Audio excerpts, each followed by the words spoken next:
Hello, guys. Back again with another podcast. This time, I have another mate of mine, Sal.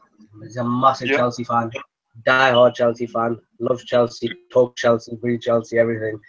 But yeah, basically, this podcast is going to be talking about all latest things to do with Chelsea and also the other gossip that's going around in the transfer market right at the moment. So, Sal, what's your verdict on Chelsea's movement in the transfer window so far? Because apart from Willie Caballero, there's not been much other signings, to be honest.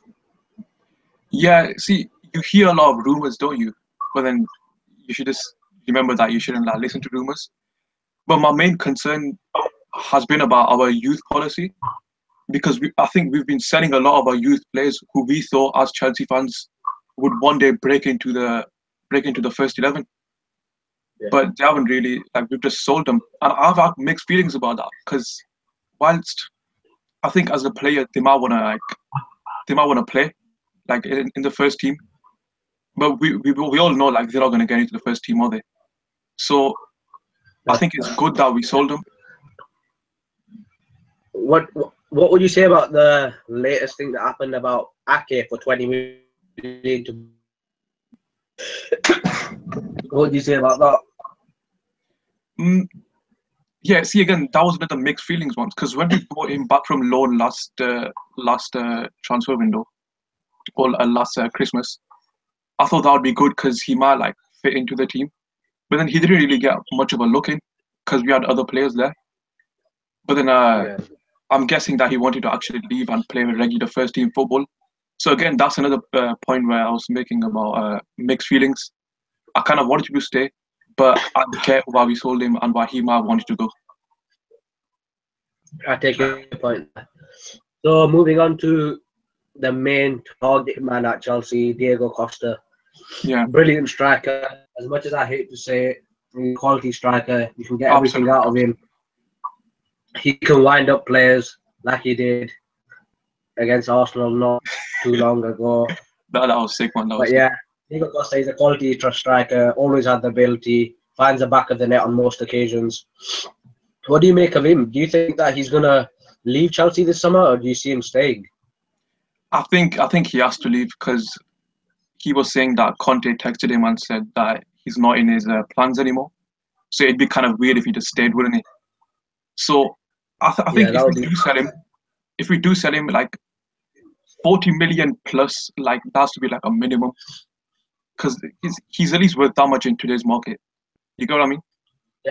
Yeah, I agree. I'd say he definitely is. When you consider other players such as Gylfi Sigurdsson being linked with a move to Everton for 27 million, Diego Costa must go in the bracket in my opinion, from 40 million to 60 million, definitely. But yeah, what do you make of Liverpool signing Mohamed Salah? I know he was an ex-Chelsea player. Didn't quite work out for him at Chelsea. But do you think he's got what it takes to strive under Jurgen Klopp at Liverpool? I'm not sure. I think he might, but because now they have a pacey front line. But you need to keep drinking, man. Seriously. Yeah. So yeah, when he was at Chelsea, I think there was links to him with Liverpool before that, and then it just decided to come to Chelsea. Yeah. But then it quite didn't work out, and then he went back to Rome, and then to Liverpool now. So I think what was the price tag? Was it 40-something million? Yeah, I think it was around region. Yeah, 40 million. Yeah. That's quite a hefty sum, but you never know if he lights it up to the level as Mane, then we'd be saying that was kind of a bargain, really. Again, that's another very good point. As Liverpool signed, what's his name, Sadio Mane from Southampton for around 35 million, if I remember right, and a lot of fans were slating him. A lot of fans were slating him at the time, saying that it's too much for a player from Southampton. But we saw what he did in the Premier League last season. He was quality. And also under Jurgen Klopp, who likes to play that high title press game, I reckon Mohamed Salah would be great at Liverpool. That is true, yeah. Okay, so moving on to Arsenal, and apparently Arsenal. this fan saying that Lacazette has signed, he hasn't signed. It's not being clear at the moment. Apparently, there's rumours that he's in London at the moment having his medical. It would be a great sign for us, for me personally, because I think pace is what we've been crying out for years. And so, do you think that if we were to sign Lacazette, we could be a serious force next season, or do you think it's just another signing which Wenger's trying to paper over the cracks and it's going to be a total flop for us? So what do you mean by total force? Like you mean win the Premier League? You reckon we can put a title challenge in up to May and not fall away by February this year with the addition of Lacazette, and also there's rumours coming out that Riyad Mahrez is on his way to Arsenal as well. See, a couple of years ago, I thought Arsenal might have won it. Like that was like I said it before the season, but then you always just teeter it off, and I've just got to a point where I'm like, you're never gonna win it. That's how I feel. Do you think it's a mentality thing, or do you think that it's Arsene Wenger just can't take Arsenal further anymore? Yeah, I think it's kind of both, because it has to be kind of both, isn't it? You can't just blame everything on the manager. Like that's how I felt with Mourinho too. Like you can't just blame everything on him like other people were. But with Wenger, I think he's too nice on his players. Like, don't you see when everyone comes out, like Fabregas said it too, that he was his favourite manager to play under? I think he's proper nice. He's so nice on his players, and you gotta like kick him in the ass, basically. You get what I mean? But I get what you mean, but do you not think we're seeing a different Wenger in the past 5 years? If you look at Wenger early in his own career, he signed players such as Henry, who else was there? Vieira, Sol Campbell, players like that, players with a physical ability. And around that team, he created players such as Robert Pires, Frederick Ljungberg, Dennis Bergkamp. In that era, Wenger created a team which is mixed between pace, strong leaders in the team, and also the quality technical players. It seems that Wenger's drifting away. Yeah, power. Wenger's drifting away from that and seems to have technical great players such as Özil, Cazorla, all these type of players. But he doesn't have any leaders in the team. But the only leader I'd say we have is Alexis, but his future's unknown. So do you think that Wenger's lost it? Because if you had a winning formula in having that quality with the right mix of technical ability and physicalness on the team, to now he just moved to technical and he doesn't care about having any leaders. How can he not see that? To be honest, I think he can see that, because that unless he just kind of memory loss or something. But he always talks about like there's not a lot of people on the market, or they're priced out. But like a lot of people have been saying, didn't your debt for the stadium clear like a few years ago?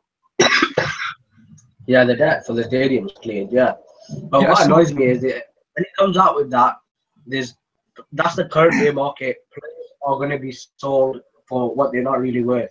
As you've seen with like Charlie and Ake. There's no way Ake is worth 20 million. Okay, and as we've debated on Luis Suarez and forces like that, I think Wenger he doesn't want to put the money down.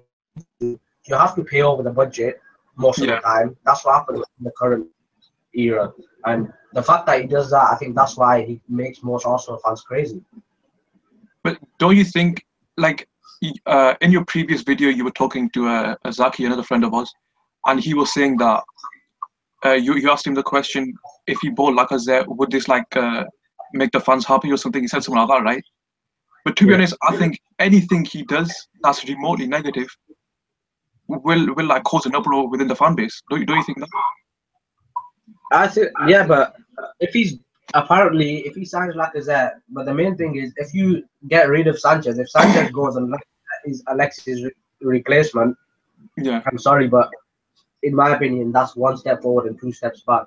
That's what I felt.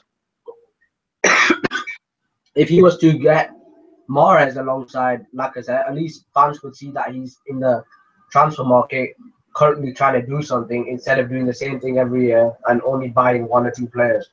This year, Lacazette, I think, he'd be perfect for us. We've always cried out for a striker with pace, aggression, clinicalness, as you've seen in the past with Thierry Henry, Ian Wright, Mark Overmars, players like this. We've seen that in the past. So why is he always stuck with Olivier Giroud up front? And what's his links with Giroud? Why is Giroud always in the team? Don't get me wrong, Giroud's a brilliant striker. He can get you 20 to 25 goals a season, but he's not going to win you the league, is he? He's not brilliant. I think he's a good striker. Yeah, he's an excellent plan B, but Yeah. he's not going to win. And the thing that annoys Arsenal fans is we've had Giroud for a few years, and he can't carry you to the league title. Lacazette, people are complaining about that he's come from a French league and things like that, but you can't judge a player unless you've given them a chance, right? I judged him. Yeah, you did judge him. I've had my debate with you about Lacazette, but personally, I feel like with the service of Mesut Ozil in behind him, I reckon he's going to have a field day in the Premier League next season, and I think it's something that us Arsenal fans can look forward to. You think he's going to have a field day? See, I don't think he's going to have a field day. I think he scored 20 goals. What makes you say that? That's it. 20 goals. 20 goals. I think that's how he's going to score. I don't see where like 30 goals are going to come from. Even if he was to get 20 goals for a starting season in the Premier League, that's not bad. He's only going to get better, and he's moving into his prime. He's moving to his prime right now. No, that is good. Costa got 20, I think, last season too, and then we won the league. But I'm just saying, like, I hear a lot of people saying like he's going to be like 30 goals and all that. I'm just not sure if that's going to happen because we don't know how Ozil's going to. He might drop off like second half of the season, and who's going to be a clear post? Because Zola might get injured. So who's it going to be? That's a very good point in Ozil dropping off, because we have seen that previously in this current campaign that just gone by, and because with his fitness levels, will he be able to play most of the games during the season? But if the main reason is, I think Arsenal fans are thinking that Lacazette could reach that 30-goal mark is if we keep Ozil and if we keep Sanchez. I think that's the reason we are thinking the 30 goals. It's a big if, but I reckon Ozil will stay, and Sanchez is 50-50 at the moment. See, what do you make of him like being odds-on favourite to go to Man City? I don't know if you talked about this in your previous video, but I think that's just stupid if Wenger does that. If Wenger was to go let Alexis Sanchez go to Man City, I reckon his legacy will be tarnished at Arsenal. Most fans would. Yeah, I reckon it's tarnished already, but the fact that if he lets another one of his main signings go to a Premier League rival, fans won't be able to forgive that. Because we've seen it in the past, like I said in the last video, with Robin Van Persie, sold him to Manchester United, Sami and Nasri. They've all gone on to win things as well. That's the annoying thing. So if Wenger's allowing this to happen, it's just not. You can't forgive something like this happening again. That is true. That is true. He shouldn't sell him. He should go buy him. Go somewhere to buy him. I don't know. But no, Man City got too much things already. That's what most Arsenal fans are saying. If he was to let him go, get the money in for him, because it'll be around 70 to 80 million at least.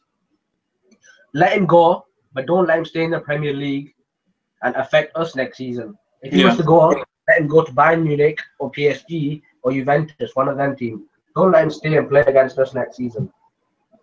Yeah. So another talking point is about Matic apparently going to United. See, I think that's a terrible thing that Chelsea could do. I'd have to agree with you there. Matic is one of those players that he doesn't do much with the ball, but off the ball, he's brilliant. His positioning alongside Kante, they complement each other really well.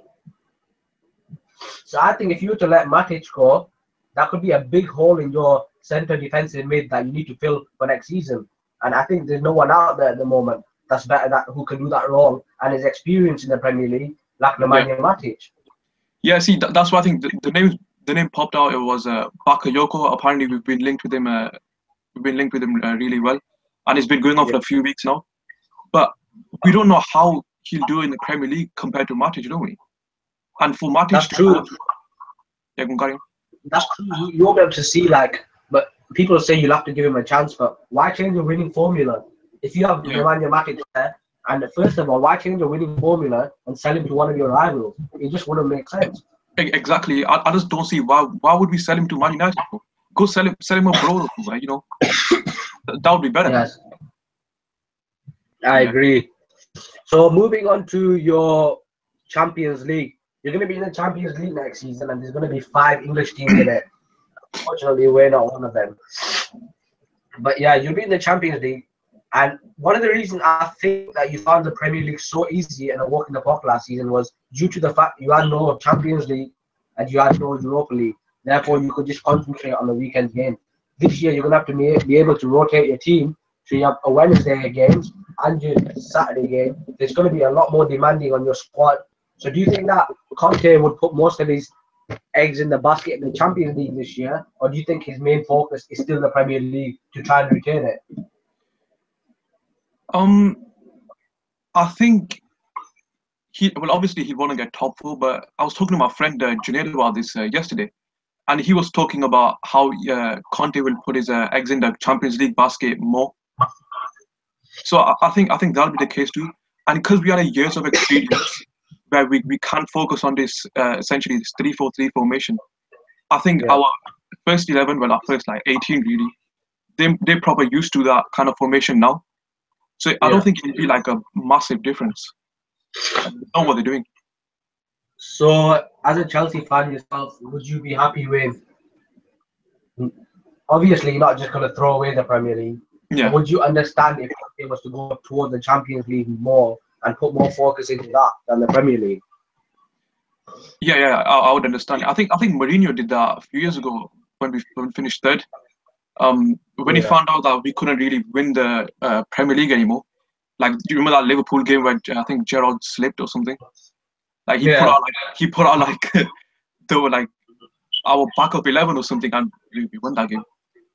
So I think if it comes to the end of the season and we can't win the Premier League or there's not much of a chance, then he might put more of his eggs into the Champions League basket. But he won't start off by, I think he'd put 50-50 in both. Okay.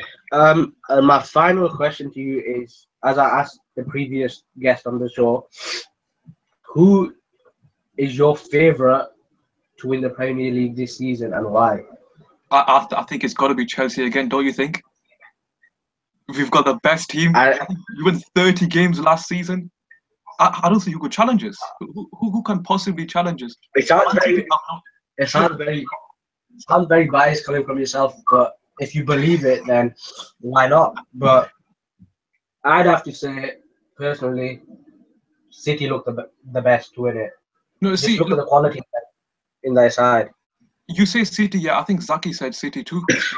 Like, don't you think we need to buy a bunch of defenders first? Can you rely on company? How will Stones do? Otamendi, I mean, he cares more about his haircuts than playing football, I think. Dani Alves. I mean, Dani Alves is a good attacking defender. I don't know how good is he defensively.